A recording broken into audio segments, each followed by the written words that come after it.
Every year, the UFC has plenty of memorable fights that are etched into our memories. They involve knockouts, submissions and decisions that are determined by only a few points. 2022 was no different. We witnessed mind-blowing moments that changed the trajectory of MMA.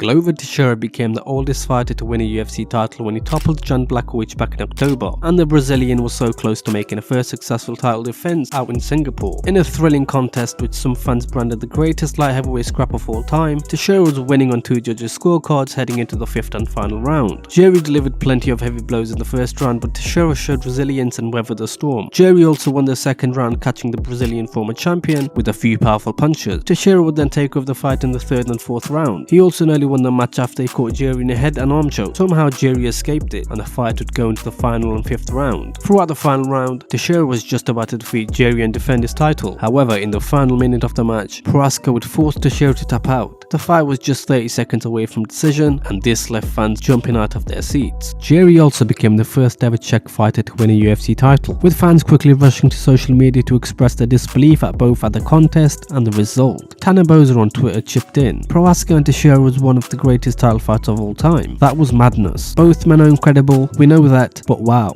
In one of the best fights of the year, Khamzat Chimaev remained undefeated after a close outing against Gilbert Burns at UFC 273. In a pure stand-up battle, both men got knocked down and traded shots for almost the entire fight, but at the end it was Burns who emerged victorious with a unanimous decision win. Chimaev was a rising star at the time and he fought Burns, who's a former number 2 in the rankings at welterweight. Burns actually earned a lot of respect from the fans for accepting the fight because everyone knew that Chimaev would take the division by storm. Going into the final round, both fighters had yet to pull ahead and the match was still up for grabs. Chimaev, however, would keep his composure and dismantle Burns, ultimately winning the fight via decision. The victory then catapulted Chimaev into the top 5 of the division.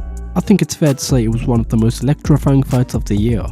Charles Oliveira and Justin Gaethje are two of the most deadliest fighters in the UFC. When they fought back in May, they delivered one of the top UFC matches of 2022. The fight was electrifying and incredibly epic, even though it ended in the first round. After being stripped of the lightweight title for missing weight, Oliveira had to reclaim it. He would make quick work of his challenger and extend his winning streak to 11 fights in a row. Both fighters were trying to end the fight as quickly as possible. Gaethje executed a successful takedown in the first minute of the match. Oliveira would recover and get back on his feet immediately, and then the two fighters began hurling punches. Charles Oliveira would drop Gaethje with a nasty right-handed jab before pouncing on him whilst he was sat down. He worked his way onto Gaethje's back and then caught him in a rear naked choke. Oliveira would then recapture the belt, but then lose it in the very next fight against Islam Makhachev. It was a main event involving two talented and dominant fighters at middleweight. Israel Adesanya would attempt to defend his title for the 7th consecutive time against the UFC newcomer Alex Pereira. The match would be an epic showdown with an unlikely outcome. There's no question that Adesanya was in control for the entire fight. He hit Pereira twice and was crushing his way to a decision victory over his Brazilian opponent. But then, seemingly out of nowhere, Pereira would come alive in the final round, throwing several deadly combos. Pereira threw a right hand that messed up his equilibrium and made him appear wobbly. Then Alex would deliver multiple blows while Adesanya did his best to defend himself. The official would stop the match, awarding Pereira the victory by technical knockout. This match was significant because it was the first time we saw a new middleweight champion since 2019. Adesanya was also leading every scorecard up until the final round. However, the scores ultimately wouldn't matter. There's a lot of combat sports athletes who adopt the nickname Rocky, but there are only a few who actually live the story comparable to the tales of everyone's favourite fictional boxer. Leon Edwards did just that, an adopted Birmingham boy after moving from Kingston aged 9. He rarely had to fight for every opportunity in his life. He avoided a life of crime after joining an MMA club aged 17, but the dream of becoming a world champion probably seemed light years away. He joined the UFC in 2014 but had 2 losses in the promotion to his name, one in his first fight to Claudio Silva and the other to pound-for-pound great and welterweight champion Kamaru Usman. The rematch this year was nothing short of epic for UK fans. Edwards might not have been a household name for fight fans in the USA before his title shot, but his win cemented his place in folklore forever, as he stunned the world by knocking Usman unconscious with a beautifully clean head kick. Forget the round-by-round analysis, all you need to do is watch Edwards sit down at the end of 4th round and get screamed at by his coach. He said, "Well, stop feeling sorry for yourself, come on then," below Dave Lovell before the final round began. Seconds before the winning blow, you can hear Lovell scream out for the straight fake that saw Usman dip his head into the oncoming head kick. If you've never watched this fight, spend just a few moments of your day watching the most incredible comeback you'll ever see this year.